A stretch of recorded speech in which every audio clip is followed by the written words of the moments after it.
मनुष्य की आज तक की जो कुछ धारणाएं रही हैं, एक परमात्मा को छोड़ के बाकी सब एक मानसिक क्रियाएं रही या बौद्धिक प्रक्रियाएं रही। मनुष्य अपने बुद्धि से जो भी ठीक समझता था, उसका आंदोलन एक नवीन कल्पना समझ करके चलाता था। वो आंदोलन कुछ दूर तक जाके फिर न जाने क्यों हठात उसी विशेष व्यक्ति को और उसी समाज को या उस समय में रहने वाले लोगों पर आघात करता। इसका कारण क्या था ये लोग नहीं समझ पाए, लेकिन आज हमें इसका साक्षात बहुत ज़्यादा अधिक स्पष्ट रूप से हो रहा है। जैसे कि धर्म की व्यवस्था हुई।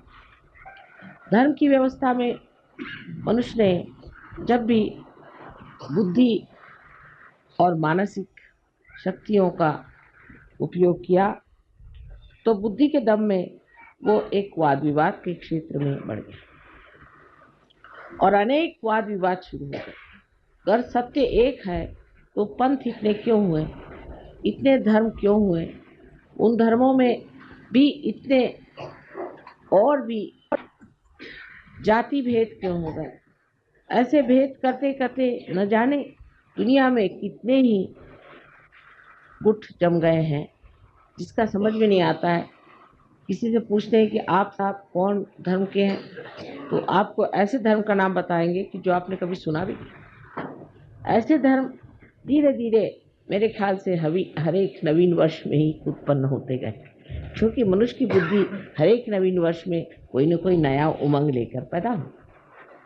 इसी प्रकार हमारे बुद्धि से राजनैतिक क्षेत्र में भी बहुत सी नई नई उमंगें आई और मनुष्य ने नई नई बातें निकाली।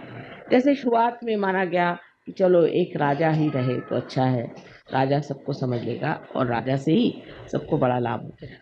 तो देखा कि जिसको राजा बनाया वही दुष्ट निकला, उसी ने सताना शुरू कर दिया।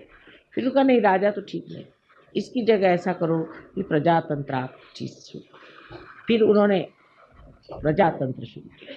प्रजातंत्र में देखा गया कि हर एक आदमी अपने को बिल्कुल ऐसा समझता है कि वो स्वयं ही उस प्रजा का संस्थापक है, संचालक है और करता है। अब आप देख रहे हैं कि अमेरिका में कितना आतंक मचा हुआ, किस कदर हिंसाचार मचा।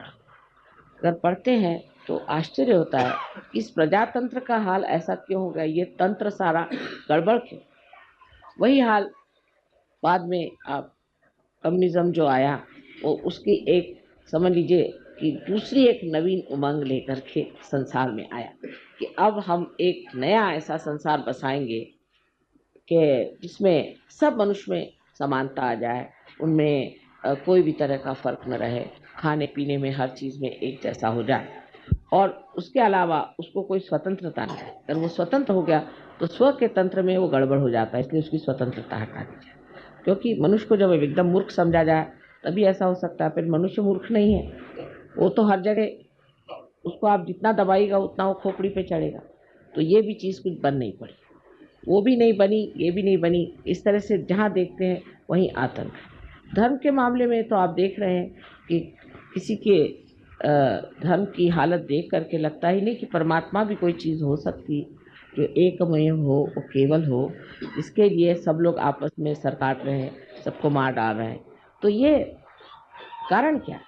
जब चीज़ आपकी एक बहुत ही ज़्यादा सुष्ट रूप से नवीनतम संसार में आई है, तो इस नवीनतम चीज़ में और इस नावीन्यपूर्ण चीज़ को इस कदर गंदी मैली कुचैली करके क्यों संसार में आंखों में नजर आ रही है, उसका ऐसा हाल क्यों हो रहा है?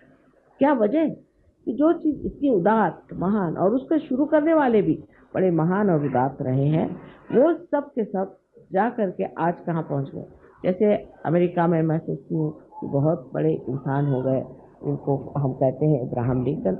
बहुत बड़े आदमी थे, रियलाइज सोल थे। उन्होंने सीधी चीज़, इतनी बढ़िया चीज़ संसार में ला दी, इतना बड़ा काम कर दिया। लेकिन अब जो है वहाँ देखते हैं तो सोचते हैं जो उन्होंने किया था पता नहीं उसको किस तरह से इन लोगों ने एकदम विद्रूप और कुरूप करके रख दिया। एक ये बात हो गई।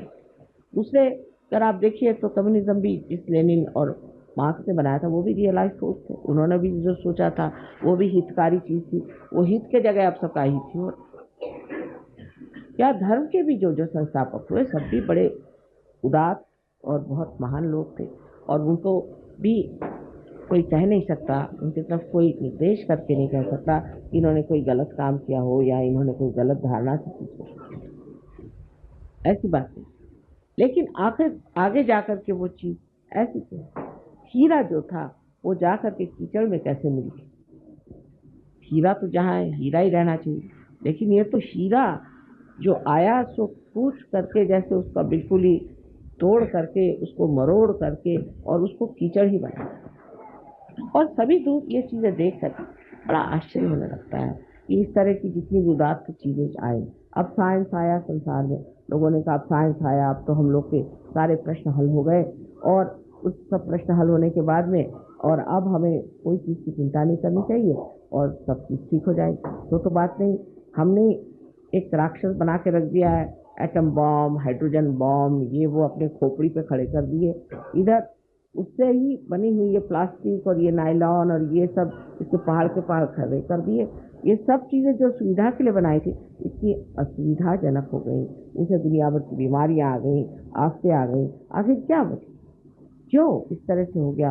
ये सब जो चीज़ें ये सब हित प्रणीत, हित को लेकर के हितकारी बनाई गई थी। उसी से मनुष्य की नवीन उमंगें आई, उसी से उसने सोचा कि मानव के उद्धार के लिए चीज़ बनाई जाए, वही उसके उद्धार की जगह उसको पूर्णतया नष्ट करने की। इसका कारण क्या? कारण यह है कि जैसे श्री कृष्ण ने कहा हुआ है कि मनुष्य की जो धारणा है या मनुष्य का जो विचार है या जो मानव की जो चेतना है वो नीचे की ओर बढ़े और धीरे धीरे वो धूली में मिले। ये उन्होंने कहा नहीं, ये मैं कह रही, क्योंकि आज वो साक्षात है। श्री कृष्ण ने भी जो धारणाएं रखी वो भी धूली में मिली, राम ने जो रखी वो भी धूली में मिल गई। उसके बाद जिन्होंने भी कोई धारणा रखी जो कि बिल्कुल सत्य स्वरूप थी, सत्य का ही अंग प्रत्यंग थी, वो सब धूली में मिल गई। इसका कारण यह है कि जब ये मनुष्य के दिमाग के घड़े में पड़ती है तो उसमें कोई ऐसी विषारू वस्तु है कि जिससे ये सब चीज विष में हो जाए। ये विषारी वस्तु क्या है जिससे इस तरह का कार्य होता है? वो है इसकी सीमाएं। हर चीज की सीमा होती है, इसी तरह बुद्धि की भी सीमा होती है। और इसीलिए इस सीमा में बंद करके वो चीज घुट करके और नष्ट हो जाती है। जैसे कि अंगूर का सुंदर स्वाद वाला रस भी अगर एक घड़े में बंद कर दिया जाए तो उसमें उसकी शराब बन के उसका नशा चढ़ जाता है।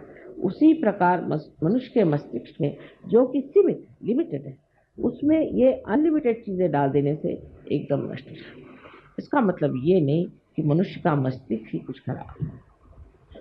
इसका मतलब ये है कि ये जो मस्तिष्क है इसकी सीमाएं तोड़नी होंगी, इसकी सीमाएं बढ़ानी होंगी। मनुष्य की चेतना जो है वो व्यापक करनी चाहिए, इतनी व्यापक होनी चाहिए कि उसके अंदर सत्य समाए और वो खुली होनी चाहिए। इसका लक्ष्य क्या है? उधर ध्यान हमारा हटते जाता है। जब चीज सीमित होती जाती है तो इसका लक्ष्य क्या है? उधर हमारा ध्यान नहीं जाता। हर चीज का लक्ष्य था कि मनुष्य का हित हो। और हित क्या चीज है? इसमें श्री कृष्ण ने बताया कि हित वो है जो आत्मा का कल्याण करे। अब आत्मा स्वयं ही कल्याणमय है, लेकिन कल्याण करे माने आत्मा से हम लोगों का कल्याण। लेकिन जब आत्मा ही खोया हुआ है तो हमारा कल्याण कैसे हो सकता? आज का जो नवीन वर्ष है ये विशेष बात है, क्योंकि आज की जो बात हम कर रहे हैं, आज का जो हम सहयोग का कार्य कर रहे हैं, ये हम अपने मस्तिष्क को विस्तीर्ण करें, महान करें, जिसको कि श्री कृष्ण ने कहा है कि विराट का स्थान जो है वो इस मस्तिष्क में है। इसके अंदर उसके जड़ें हैं। उन जड़ों को हम जागरूक कर रहे हैं। वो जड़ें जागरूक होने से ही इस सत्य को पूरी तरह से अंदर पोषित कर सकते हैं, एब्सॉर्ब कर सकते हैं। मनुष्य की जो सीमित प्रकृति है वो खुल जाती है। लेक्चर देना तो बहुत आसान है कि आप मनुष्य के हित के लिए ये करो, हित के